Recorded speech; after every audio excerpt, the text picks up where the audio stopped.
নমস্কার বন্ধুরা, নমস্কার করে দাও। নমস্কার বন্ধুরা। হ্যাঁ, আজকে তাড়াতাড়ি ঝাঁটাঝাট নাম্বারটা লিখে নাও, কারণ এই উৎপাত মার্কা বেটা ছেলে রয়েছে, উৎপাত শুরু করে দেবে এখনই। ঠিক আছে? 18/2/2024 আজকের তারিখ। আজকের টার্গেট নাম্বারগুলো নিয়ে নাও।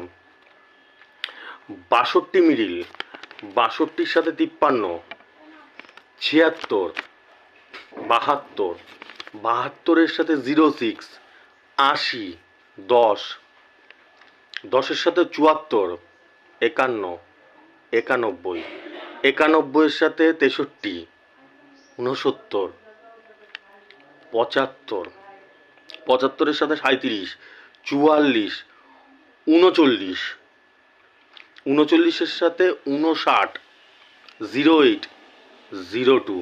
ঠিক আছে, যাও কেটে নাও, ঝাঁটাঝাট কেটে নাও। আজকে হেভি নাম্বার আছে, বলে দিলাম। এটা এইটুকুনি বলে দিলাম। কি বলছিস? কি কেটে নেবো? কি কেটে তো কানে বল। কি? ঠিক আছে, হেভি নাম্বার আছে, কেটে নাও। ঠিক আছে, চলো টাটা, টাটা করে দাও। টাটা। এখন সব হয়নি নমস্কার বন্ধুরা। হয়ে গেছে, হয়ে গেছে।